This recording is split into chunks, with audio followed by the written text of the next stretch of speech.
Welcome back, everybody, to day 4 of this live streaming series based on the 5 forgotten fundamentals of prospecting. Kind of funny. I think about it now. I wrote this book in 2018, very early 2018. And, I knew that this was going to be something that I was going to lean on for a long time, but I didn't realize how much it was going to resonate with people. So I'm really happy to be working through this stuff still. I'm really happy to be continuing to develop it. And I'm really proud of what it's turned out to be. So this is pretty cool to be here and be, really telling people how to work through this process and just identifying some of those fundamentals, those principles that are really cornerstone to sales success. Now, day 1 was about knowing what you bring to the table and how being different is really valuable. Day 2 was knowing who you should be talking to. What is your target market? But not just who is your target market. Within that customer, who are the people that you should be engaging with? Day 3 was all about creating tension and how tension is a stimulus for action, not necessarily anything that makes people uncomfortable. You need to create that gap and really talk about that distance, that space between where people are right now and where they're telling you they want to go. And today is all about being the expert. Now, this is in no uncertain terms. The concept of this, the way that I codified, depending on where you're from, this concept was after I read the Challenger Sale. And, it's funny, I heard about the Challenger Sale when it came out, and it seemed to me like something like a concept that I was fairly familiar with. And when people told me, hey, you should check this out, it's a really good book, it's all about this and that. And I said, yeah, that sounds familiar. I don't know if I'm going to learn a whole lot. Well, I finally, after so many people told me to read it, I finally used an audible.com credit and I downloaded this book. And I knew that the concepts were going to be familiar. I knew that there were going to be some things I was going to agree with in that book. I didn't realize that they were writing it about me. Now, okay, they didn't actually write it about me, but it was something that felt so familiar to me that it was like, wow, have you been following me around for the last 10 years of my sales career? Because this is exactly how I sell. And there's a lot of discrepancies and a lot of miscommunications, misunderstanding about what being a challenger actually means. No, you don't put up a fight. No, you don't, offend your customer. No, you don't bully anybody around. That's pretty much the opposite of what you want to do. But the whole concept behind what is outlined in the book as the challenger methodology is this idea of teaching, tailoring, and take control. And those 3 concepts have always made up the fundamentals of my selling style, and they've proven to be very, very valuable. And I think in a world that today that we sell in, you need to bring something valuable to the table. You need to be someone who is showing someone what is possible, is showing them a new way to think about their problems and the solutions to help them get through those problems. You need to take the lead and be the guide for them in the way that you help steward them through the vast amount of information that's out there. You see, we've been taught for so long now that ever since the smartphone came about and they became commonplace and everybody had them, everybody's got access to the World Wide Web in their pocket 24/7, 365. And since they have access to all the information out there, that salespeople don't need to be stewards of that information anymore. What are you going to teach them that they don't already know for themselves? Well, what's really interesting, and we've seen this particularly over the past couple of years, there are so many people providing so much information. There is so much content out there that no one can possibly have all that information. No one can possibly know it all. You can go look at the stats about how many articles, how many web pages, how many posts are created on a minute-by-minute basis that you can't possibly get through in a lifetime.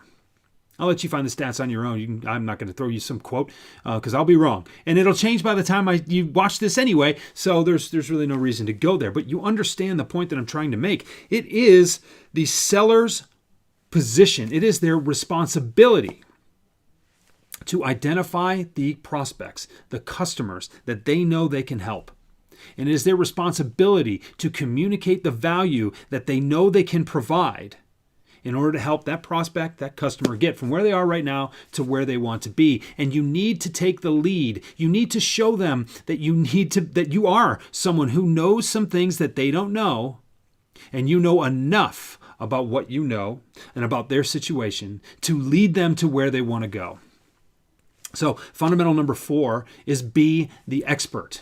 And the question that I have for you is, what can you teach your prospect? Right? What can you teach them?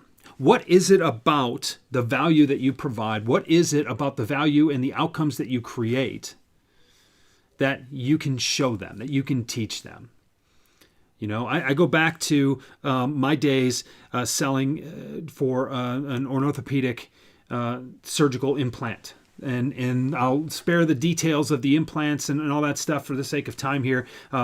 Send me a message and we can talk about my former employment history all you want. But essentially, I had a product, and it was a product that was more expensive than the competitors on the market. And there were reasons that I knew of for that expense. We had additional expense in our production process and our procurement systems and everything else. And so that cost, that delta, was justified. But no one wanted to hear about my product and how much it cost to make and all the proprietary systems and all that other thing. So what I did was I went to the research. And there was a key component of our process where, let's just say, it didn't involve the use of gamma irradiation in the sterilization process. And this was obviously selling into surgery centers and hospitals. Sterilization is very important. But how do you achieve that without the commonly utilized techniques and technology of gamma irradiation? Well, that was something that was coming up more and more in the literature because the particular product I sold tended to be damaged by irradiation. So how do you get to the point where you are making something safe but also potentially damaging it at the same time? Where is the line there between what is required and what actually becomes a hindrance? And that was something that the community was talking about. It was very widely discussed in the orthopedic surgeon community. So what did I do? Knowing that that was my big differentiator, I took that research to my surgeons and I said, hey, this is what your clients are talking about, your clients. This is what your colleagues are talking about. Where do you weigh in on this? And what is it that you're utilizing at the hospital or the surgery center where you work right now? And how does what you're using match up to what it is that you feel about this discussion that your colleagues are having? And you know, it's really interesting. Just by making them aware of something that they may not have been aware of, particularly the sterilization processes of the products that they were already using, my particular company's sterilization processes, what were the outcomes, what were the unintended consequences, what were the intended consequences of all those things. I started a conversation not about my product, not about my sterilization or processing process, but about the outcomes that they could create for their patients, for their hospitals, for their facilities, and for themselves because of this differentiator. I taught them things about products that they used on a regular basis that helped them make the best decision for them, which wasn't always my product.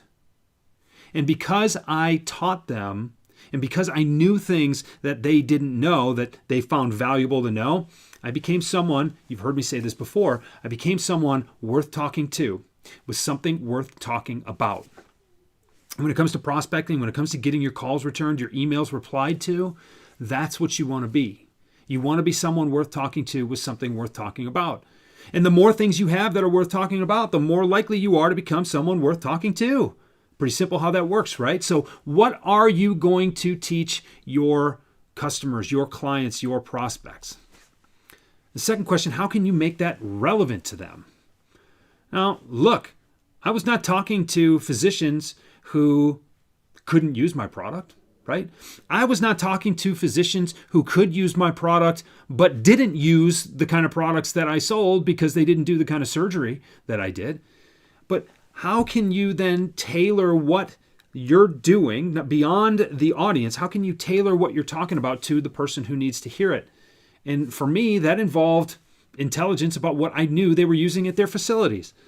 Now look, I knew what my product was. I knew how it differentiated from the market as a whole. I also did my research, because you can do this, and I knew what products were on the shelves at the hospitals that they were working at the surgeries they were working at, because I had access to the people who stocked those shelves.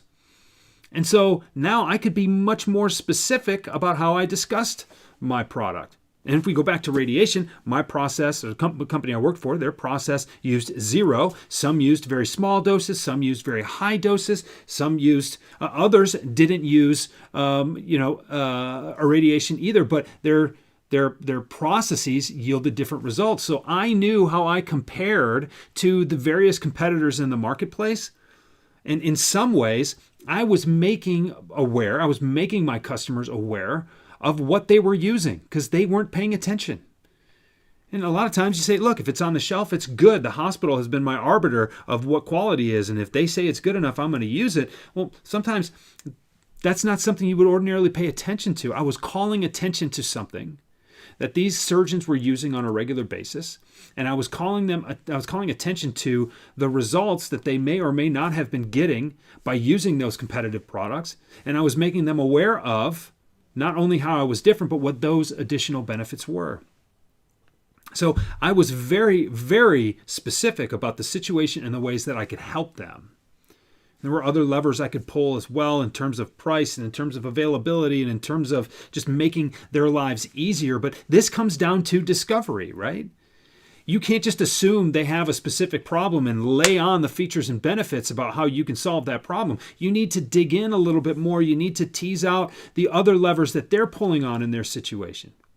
Maybe the cheapest product is the one that they need because they've got expenses that they need to cover, and that is the most important thing for them. Maybe availability or ease of use or customer service or whatever is a bigger lever for them, and it helps them with the flow of their day. It helps them not worry about any potential complications. There are a lot of different ways that people buy from you. And the more a lot of reasons that people buy from you, and the more you understand about their particular situation, the better you can tailor your solution to their needs. Now, the last thing that I want to highlight here, the last question, this is a question I'm asking you, and this is a question you should be asking all of your clients, all of your prospects. What's the next step?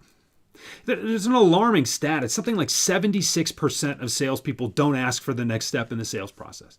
Like, it gives me a headache, right? Like, how do you, as someone who really only makes money, like maybe you get a base salary. I never had one of those in sales, so I don't know what those are like. Like, if I'm not selling, I'm not eating. And more importantly, my wife and my kids aren't eating. So kind of a big deal, right? If you are in professional sales and you are not asking for next steps, what are you doing? Now, your customers are begging to be led. And I've had people argue with me on that, and they're entitled to be wrong. It's okay. Most customers, most prospects do not know what to do next. Remember 10 minutes or so ago when I told you there is so much information out there that people get analysis paralysis, and the paradox of choice gets in people's way, and I really don't know what to do next. You know what? I would rather do anything than make a decision. Boom, put this project over here. I'm going in the other direction. That happens every single day with your prospects. Every single day. If you don't nudge them to take that next step, they're likely not going to, because your biggest competitor is not the outfit across town or the shop down the street. Your biggest competitor is the status quo. It is easier to do nothing, even if you know that what you're doing right now is not optimal. It is easier to do nothing and stay nice and safe and cozy and warm where I am right now, or where you are right now, where your prospect is right now, than it is to undergo the pain, the discomfort, the awkward nature of a learning curve and learning new systems and putting new solutions into place. So you need to nudge them. And this is where, the challenger sale, they talk about taking control of the sales process. Are you asking for next steps? That's the way I summarize it. Are you asking for next steps? And my favorite closing question is right there. What's the next step? What do we do from here? My friend James Muir wrote a great book called The Perfect Close. It is a much better articulated version of what's the next step. Go pick up the book. It's a bestseller for a reason. James is a bright guy. Gives you a ton of literature, a ton of data, a ton of research to back up the fact that you just need to ask this question right here. Hey, what's the next step? What does it make sense for us to do here? Sounds like we've connected on the problem you have and the solution that we have for you. And it sounds like there could be some good things that could happen if we work together, but we're probably not there yet. But it doesn't feel right to not have a next step. What should we do from here? Let the prospect tell you. Sales do not close themselves. You as the leader, you as the person who needs to take control of the sales process because it's your sales process, you need to nudge your prospect to move forward. You don't need to tell them what to do. You don't need to arm wrestle them. You don't need to put them in a headlock and make them do something. You just need to keep that momentum moving forward.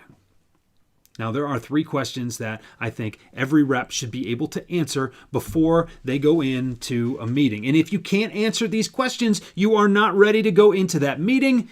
So take notes and understand what they are and make sure that you are ready and prepared for that meeting. Those 3 questions are very, very simple.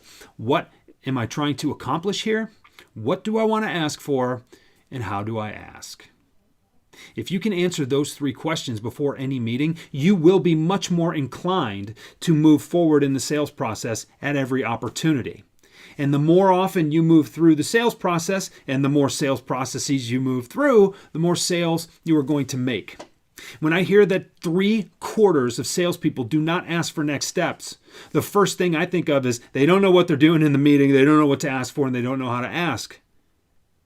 If you understand the answers to those questions, you are really ready for that meeting, and you can go execute in that meeting. There are only 2 things you can do to sell more, and that is spend more time selling and make sure you're advancing the sales process at every opportunity. If you're already getting those meetings, if you're getting those at-bats, those opportunities, please make sure you do something with them. And I'm going to remind you again, your prospect will not advance themselves. You need to do the things necessary to nudge them in the right direction.